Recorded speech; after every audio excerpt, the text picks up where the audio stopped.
What kind of question is that? Both teams played hard. Breaking coaching news tonight. Adrian Wojnarowski reports the Milwaukee Bucks are set to hire Mike Budenholzer as their next head coach. An agreement is in place to bring in Coach Bud, who came to an agreement with Atlanta to part ways after 5 seasons with the Hawks. Former coach of the year will now take over a team that won 44 games last season and took the Celtics to 7 games. What do you think of the fit? I think it's good for him. I think he's a smart choice. You got an up-and-coming team. You got a great player in Giannis. You got some good ancillary players in Middleton and those guys. So you got a playoff team. So it's definitely a step up right now from where Atlanta is and where Milwaukee is. You think of the I'm sorry, go ahead. Yeah, no, I think it's a great fit for Milwaukee in terms of the way Bud's teams in Atlanta played offensively. That could suit this group very well. That's exactly what I was going to ask. See, look at that. We're here. Great minds. Let's take a look at tonight's shot chart presented by Kaiser Permanente. Here's Kevin Durant's work in Game 1, 3 of 6 from three-point range. That's a great sign considering he's still shooting under 30% from 3 for the postseason. There's been a lot of talk about Houston's habit of running isolation plays. The 27 of KD's 37 points Monday came via ISO. Mid-range ISO may not be new age hoops, but when the player involved is Durant, what's to be done about it?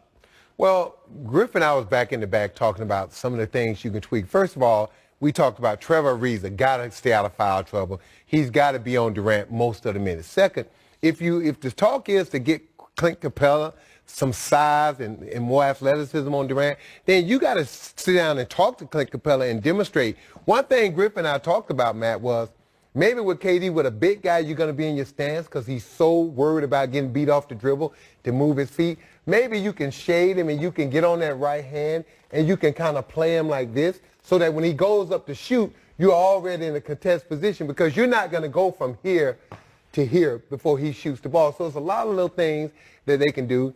First of all, Trevor Ariza got to stay out of foul trouble. Second, try not to switch as much. If whoever's that primary defender on Kevin Durant, you have him on him for a reason because you feel like he gives you the best chance. Well, then, if you're going to switch it, then it doesn't do you any good. So you got to try to keep that primary defender on Durant, and you got to put him in situations where he's playing against the shot clock. When you give him 8, 9, 10, 11 seconds on the shot clock to work his magic, that's too much time. You got to let him catch the ball with 4 or 5 seconds. So now as a defender, I know I got that shot clock in my pocket as an extra defender. Well, you know going into the game, Kevin Durant is going to wind up with some number of significant points. Right. How do you make those points less impactful?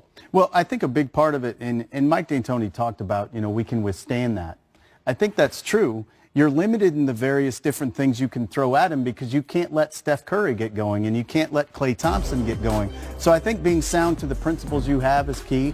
I think the first thing, as you said, is Trevor doesn't get in foul trouble.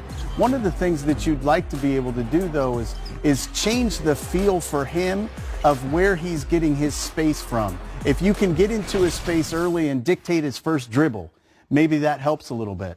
And that requires that you put different defenders on him all the time. Well, that's really difficult against Golden State because you need that defender on Klay or you need that defender on Steph.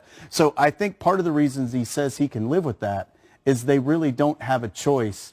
And the metrics tell them that if you can get somebody to take a preponderance of mid-range shots, they will miss enough of them that we can be efficient enough offensively to get past them. Right, and that's the analytics of it. Yeah, that's the most important thing. Yeah. Man, they weren't efficient offensively. You cannot let him get you in that triple threat. Once he faces up and puts you in that triple threat and rocks that defender back, you're in trouble. To me, I would get up on a guy like Durant and try to make him turn to the side or his back to me. Now when he puts the ball on the floor, he's going east and west and not north and south. And now I can gauge when he comes to that jump stop, I can time that contest. But if you let him square you up, you're already beat because when he jabs you off at 6'11", you're this far back. And when he fades back and shoots, on television it looks like you're contesting, but in real life, that shot is way gone before you can get your hands up. Unless you're 9 feet tall, it might not matter anyway. Absolutely. He's shooting right over the top of you. Hey, it's Shaq and Kenny. Can you dig it? There's Kenny.